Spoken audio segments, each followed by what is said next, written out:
want to talk today about fusion of anything. Now 9 months, over 9 months since we moved into the building, so we should have been birthed in a pregnancy process. So the rebirthing should be thing his ministers, and he called them to him. Actually, in a sense, because they had all left, and when Christ was crucified, and they had all left. When he came back for those 40 days, exposed himself, he was rebirthing their ministry. Peter was just so discouraged, he wouldn't got back up and did anything. Met Peter beside the seaside with those fish. Asked him, "Do you love me? Do you love me? Do you love me?" Twice he said, "Do you agape me?"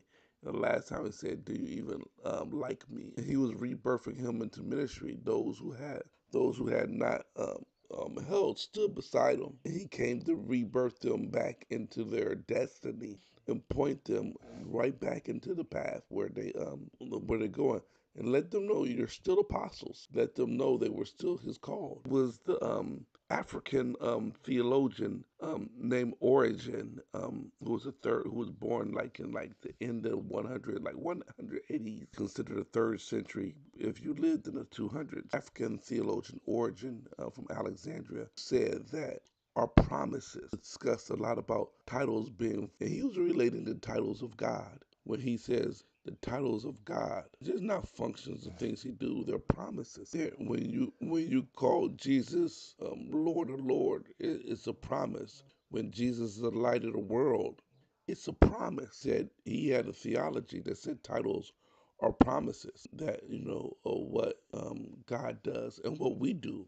My title of a bishop is a promise to only function for me to do. It's a promise of God of what I'm going to do. Pastor Makisha and Pastor Weston's title as pastor are not only function for them to shepherd the people, but as promises that they will actually do the work shepherding God's people. Elder Carter, title as elder, is not only a function for him to do, it is a promise to God. He will operate in wisdom, insight, and leading the people of God. Hall and Riggs, their title of minister is actually a promise. They will serve.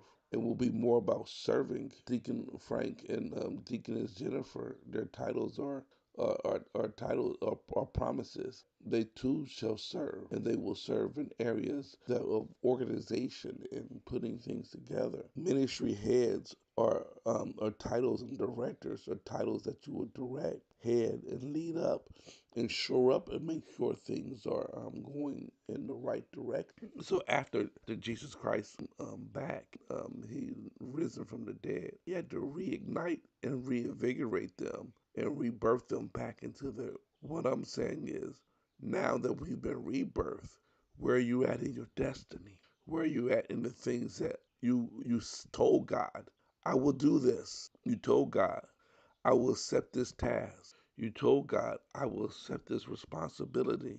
And sometimes God has to stir us back up to really get us to focus on what we have been called to do and what we have accepted and the role that we have in the gospel with Him. We've made promises to Him and promises we got to keep.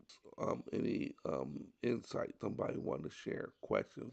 About sanctifier and banner and sense of when it was utilized. And so looking at it and recognizing that, I thought that that was awesome. And when on Adam and he the thing, that's what it was. And so well as who we are and the over our lives and who he created us to be. It was very Amen. Anybody else?